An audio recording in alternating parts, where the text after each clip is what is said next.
Hey, what's up YouTube, Scabbadger here, and we're back on day 39 of the 100 player fan game series. So this might actually be the last day that I record.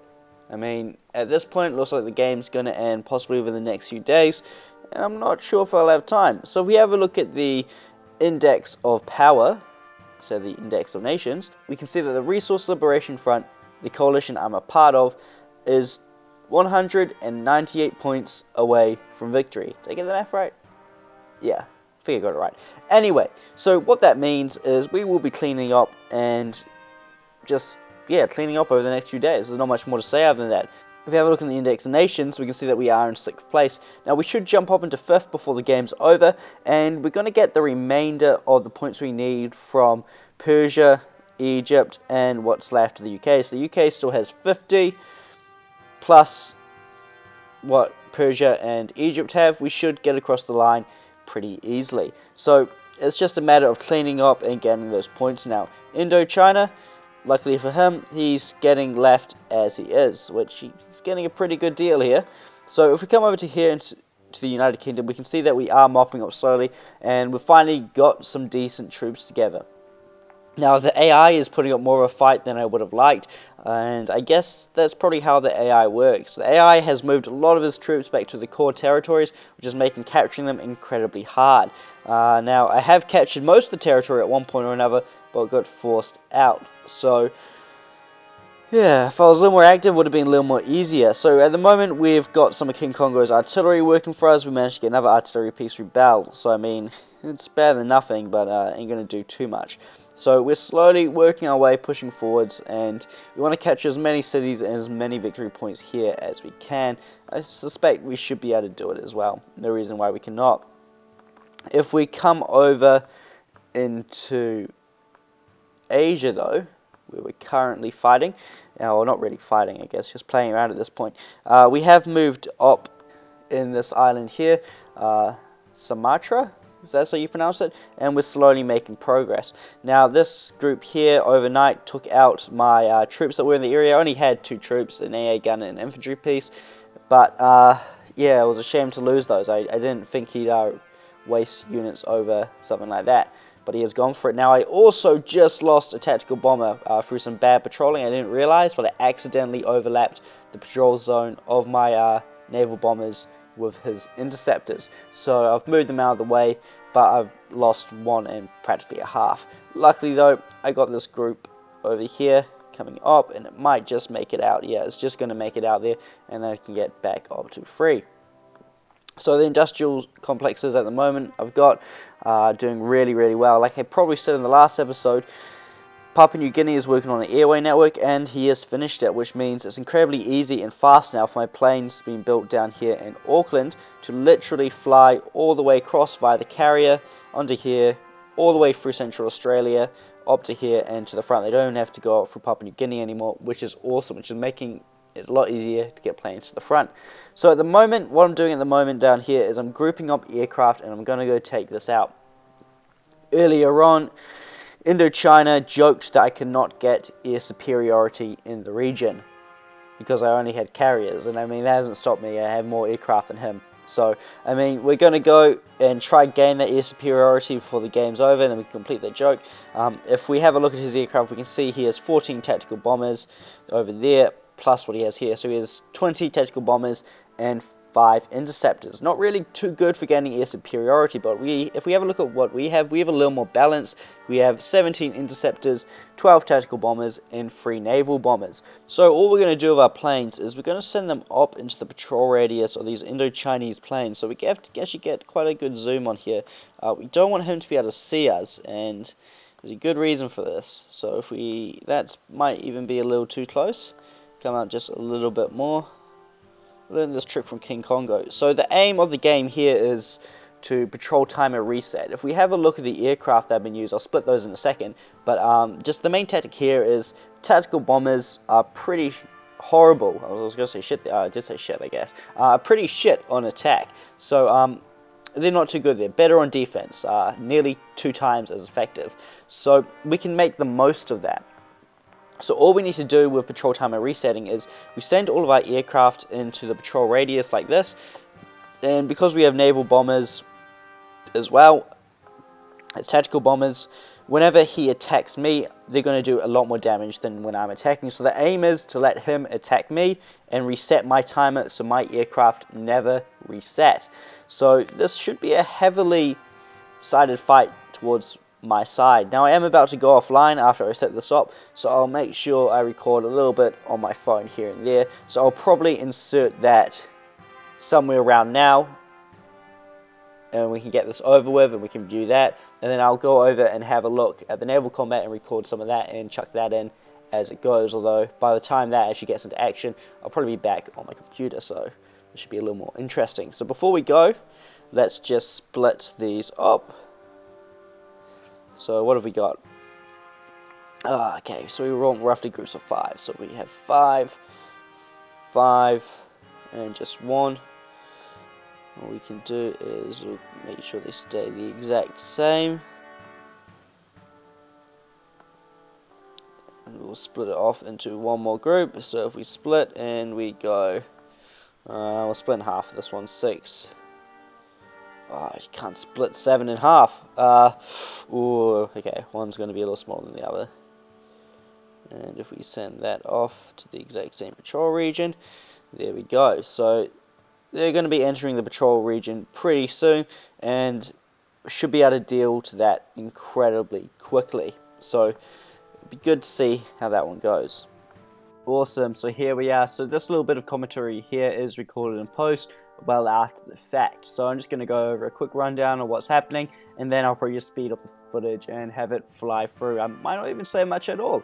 So basically at the moment, what you're seeing is just a small rocket attack on Indochina's troops by Papua New Guinea. We'll get back to that in a second, because what happens is the rockets actually hit, and I don't have anything in the area to get intel, so I'll send something to scout that out once they hit. So back to the main point of this little snippet here. So what we're going to see is we're going to see some action between myself and Indochina in the air, and basically what it entails is me trying to gain air superiority. So what Indochina's done here is he's set his planes patrolling out over the remaining area he controls in Sumatra, and this is for defense, I assume. Now, while I would usually place cruisers underneath groups like this and whittle them down this way, my ships are actually needed elsewhere, and we'll come to that soon. So with my ships out of action and I can't use their anti-air, what I do is I deploy the majority of my aircraft, basically all of the available aircraft I had in the region. And like I said earlier, all that's happening is I'm just patrol timer resetting. So I'm letting his aircraft patrol and attack. Because he's using tactical bombers, and so my tactical bombers are a lot better on defense, and with interceptors it doesn't matter. Their attack and defense is the same. So it's desirable to be defending whenever you're using tactical bombers, and that's what we're doing here by patrol timer resetting. So we'll set up our patrol, and every single time it gets to within, you know, those last few seconds in the 15-minute timer, we reset it. So it never actually completes a patrol and does any damage. Instead, we let Indochina do the patrolling and let him do all the attacking, so that we are on defense and we do better damage. Now, during this, I did slip a bit, because this battle took place like over 5-6 hours. And I did miss a few patrol timer resets, so our aircraft did accidentally attack. But due to the fact we kind of outnumber him nearly 3-1, we didn't take much damage at all. So what you're seeing there is the naval combat I was just talking about earlier, just a brief snippet of it. And we'll get to that later on. In fact, I'm probably just about to start talking about it right now. So, out of nowhere, I was going to go hunt these down tomorrow, but I've got to go do it now, or else they're going to destroy, well, they are going to destroy all of those submarines. There's nothing I can do about that. So, basically, the approach Indochina has gone for here is a massive amount of submarines to act as a tar pit, and that's what he's done here. He's tar pitted these submarines, stopped them from moving, and forced them to engage in combat. Submarine on submarine combat is incredibly slow and will take ages, and although the submarines aren't going to kill too many submarines, they just hold off and delay while these large groups of destroyers bombard and absolutely wreck shop, absolutely destroy them. There's not much that can be really done about that, except us, because we have a much more developed fleet group that can deal with these scenarios. Now, I will honestly admit right here, if I was caught in this position like I was earlier on in the game, like what National China did to me, I'd be in the same situation. I'd be getting destroyed right now. But I'm active, so that's not going to happen. We've deployed our battle groups and we've split them up into smaller groups. And now that I actually think about it, that there can stay with that carrier group.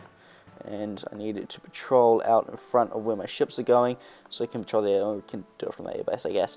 So at the moment, all we're doing is we are patrolling out and making sure that the course in front of us is clear of submarines. We need to get there fast. So that's why I've split my cruisers and my destroyers off from my battleships. Now, the reason I'm not sending my destroyers by themselves is because although I could jump in and out of their range between fire, I want to wait for my cruisers to get there so I can actually land some meaningful hits. I could send my destroyers up, but between 7 of them doing 5 damage at max every time I attack, it's only going to really scratch that battle group. And if I stuff up at any point and give him a chance to return fire, it's going to hurt. So I'm going to send my cruisers up with them.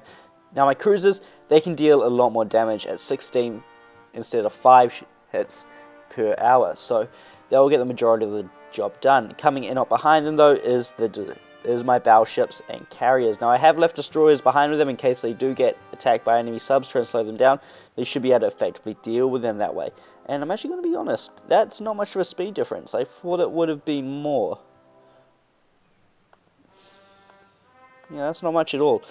So 39 to 54. Okay, yeah, so it's not too bad. It's not too big of a difference. But mate, that's why. Okay, I was going to say that's odd. So if we go like that, there we go. Now we see the speed difference. Nearly a full 3 hours speed difference, so that's why I'm splitting them up. That way this group here will get there about 3 o'clock. And this group here will get there about 6 o'clock. Now I am doing the same thing around the other side. And I'm going to come in from the other side just to split them up and have them focusing in 2 places. Now, I was hoping these rockets here would be level 2 by now, well 3 by now. That way they could attack enemy ships. 5 rockets right now into one of these groups wouldn't do much damage, but it would really weaken it for when we went in. It roughly takes about 4 rockets to destroy a battleship, so while they're not overly effective, they do get the job done. So I am sending this AI piece over to Sumatra at the moment, but it might not get there in time to have much of an effect. It probably will, but considering I'm sending a lot of my forces around this side up north, it's not going to have much cover or support. It really depends on whether or not I'm able to take this group out. Now, if I do take this out, I am probably going to go brag to Indochina that I was able to gain his superiority from just my carriers. Although I am now using land bases, but he said it couldn't be done. So yeah, I'm happy about how this is going at the moment. Ooh, what's that doing up there? Okay, it's getting destroyed, that's what it's doing. She might win that combat. Anyway, there's not much you can do up there anyway, so not too fast. What are you doing in the region, Quebec? Going down to help, I guess. So there's not much more to say. I'll quickly go over the world once with morale map turned off, just so we can see the borders maybe one last time. So there's not really much to say. Obviously, you got Indochina. This is a lot of Hero Boy's territory. He controls practically the whole of Asia. We can see him coming in over here to take out Persia. We can also see that North India has a few troops back in his home core territory, which is good to see, buddy. He made it all the way to the end. Good work. So, yeah, he's not doing too bad there. We can also see that Egypt is having a little bit of a beating. Now, that was due to a misunderstanding between Egypt and East Amazonia. Now, and I'd feel the same. Luckily, it wasn't me, or else this could have gone a lot worse. Egypt took a capital that East Amazonia needs, the Italian capital to be exact. And I'm going to say this again, don't steal capitals, guys. It really pisses people off. We had the same problem at the end of the last fan game when the Australians saved Cuba and denied me of multiple capitals. So that really sucked. If we quickly turn morale map back off, look at that. That's not going to be easy to recover right there. If he had got that capital 2-3 days ago, there wouldn't be an issue. But like what happened to us in North America, as the morale gets lower and that neighbors modifier gets less and less, it makes it a hell of a lot harder to lift morale again. It's kind of like when you run out of food, that death spiral effect. So don't steal capitals, and let the people that actually need them have them. You'll notice that I don't control the London capital, and while I'll be honest, I definitely wanted to take it, and I couldn't get there in time. It probably deserved to go to someone like King Congo or East Amazonia. They really need it right now to stabilize their morale. So let's turn morale map back on. So back into Europe, we can see that the Caribbean has gained a little bit of land. He's done pretty well for himself considering he was nearly defeated. And we can, just see the borders up here. There's not really much to say. We control quite a bit of the German-Poland area, North German and North Poland, I guess you could say. We did pretty well to gain that, which is good to see. We also control a few cities up here, so we've actually done pretty well in the city area. Now, this was the main industrial center of the Axis 4, so it's not surprising that they had heaps of industrial centers. Back up in England, we can see where they still have territory. We can also see that they still control Iceland, but Quebec is going up there at the moment to sort that out. If we come down here, we can see the territorial divisions, and we can also see that East Amazonia has gained quite a bit of land in this region, and he did pretty well. He deserved it. He did a lot of the fighting. You can also see that Angola has, well, his empire hasn't really returned to its former state when it controlled half of Africa, but he's doing pretty well considering the circumstances. He controls quite a bit of land, his core, and Madagascar. I'm sure we've been over South America enough for you guys to remember the borders, but this is just the territorial divisions. We can see that my fortification program has come along nicely. Now, we did move our capital out of South Argentina up to here, and that was to help stabilize morale up in North America. So if we turn off morale map, we can see that my morale is actually still pretty decent in my core, and in my resource producing provinces, I'm making a very hard attempt to keep it as high as possible. So if we head further north, you guys can see more of the borders. Not much to say here. They haven't changed in a while. And back up to here now, we can see where a lot of land has rebelled, and compared to the territorial divisions we had drawn up when we were dividing the territory, it doesn't really look much like that anymore due to rebellions. But now that things are coming to an end, we are starting to stabilize morale finally and get on top of things, which is good to see. So I don't think I missed anything. I think I got everything this time. So we'll call the episode here, and I'll see you in the next episode, if there is a next episode. There might not be.